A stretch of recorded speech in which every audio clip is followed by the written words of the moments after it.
So over the past few days, there have been a lot of big names in the media industry, a lot of big media outlets publishing stories which reflect quite negatively on the vegan or the plant-based diet. Many of you were asking me to comment on this, and so here I am doing exactly what you want. So firstly, I would like to say that we live in an era today of overabundance of information. There's so much information out there, and a lot of it is of rather poor quality, and the result of this is that we become so overwhelmed by the sheer quantity of information that is bombarding us from every single angle that it is very easy for us to get confused, and that is exactly what we see when it comes to health and nutrition. So I'm going to be tackling the most recent two media scandals, if you wish, both of which have been sort of involving or implicating the brain health of vegans, saying that we will have poorer health, higher risk of stroke, higher risk of developmental issues, etc., etc. Now, because I know that most people are not scientists, and most people do have a tendency of getting overwhelmed by all this information, I'm not going to be diving deep into the minor details. I'm not going to be talking about the statistical methods,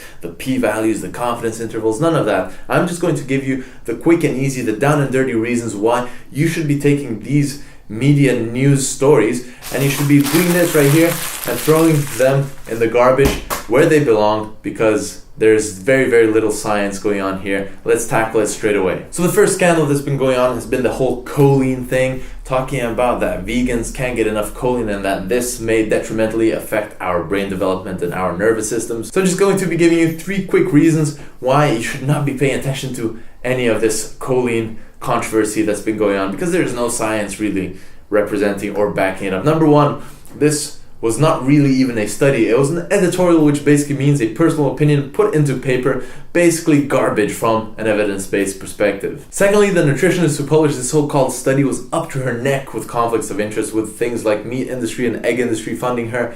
No surprise there, but it's rotten and it stinks. And the third point, which is why I think this is so strange and that this became such a big deal, is so funny, is because there are actually a ton of plant foods which contain choline, which is why this shouldn't even be a point of discussion in the first place. It sounds like these industries are running out of ideas. Let's go on to the next thing. That was basically a study which was picked up by the BBC and then by a lot of other media outlets, which showed that vegetarians and vegans might have a higher risk of stroke. Now, that is what most of the headlines have been saying. However, once again, let's take a look at one step deeper, just a little bit of insight, and we'll see how this study falls apart. Number 1, the study actually did not separate vegans from vegetarians. Do you see the problem there? Also, the study found that the vegetarians had lower risk of heart disease, and the magnitude of this lower risk was a lot bigger than the magnitude of lower stroke risk, which was found in meat eaters. But surprisingly, none of the headlines seem to mention this. Furthermore, when you look at the data of the study, the vegetarians actually didn't even have higher rates of stroke. They actually had such lower rates that they tried to adjust for all of the factors that may be contributing to their better health, such as, for example, lower BMI in the vegetarians, that they ended up in the end getting an adjusted higher stroke risk compared to the meat eaters. However, with a lot of these things, over-adjustment is definitely an issue,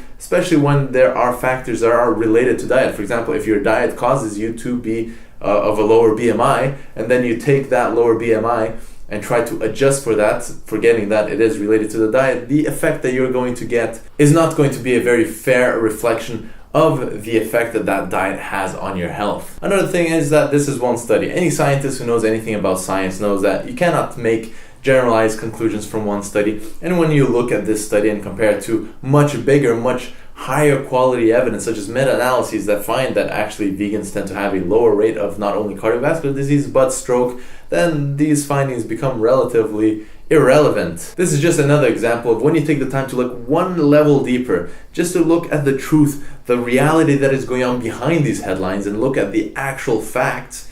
The information just tears itself apart. This is very, very easy to do, but most people look at the headlines, boom, this defends my bad habits, I'm just going to jump on board and say, I've been justified, I no longer need to emotionally feel bad about my choices. However, that is not how it works. There's so much misleading information in there. If we had a little misleading count or a misleadometer here, it'd probably be going crazy all over this video. So I guess a lot of the time, things like these that cause a lot of controversy, that cause a lot of discussion, are actually super simple, super easy to break down. It's kind of an embarrassment to humanity's intelligence that we allow ourselves to be misled so easily by the news. And we are going to keep being misled until the day that we figure out that news stories and news articles, magazines, these are not reliable sources of information. So if you allowed yourself to be misled, give yourself a good slap on the face, wake up, and learn a thing or two about reading studies and how the hierarchy of evidence works, how science works. And once you have done that, you can start thinking a little bit more for yourself. But I definitely think it is time for humanity as a whole to move away from being these mindless controversy addicts, gobbling up all of this information, and then as a result, taking actions and making choices in our lives which are detrimentally going to affect our health, as well as detrimentally affect the environment and obviously the animals involved. No matter how you look at this, it does not make any sense. Let's stop being such nonsensical beings. If we truly think we are so intelligent, let's live up to this reputation that we have given ourselves as people, and let's move on to being more evidence-based, which just so happens to be going towards being more plant-based. Thanks for watching, and I'll see you soon.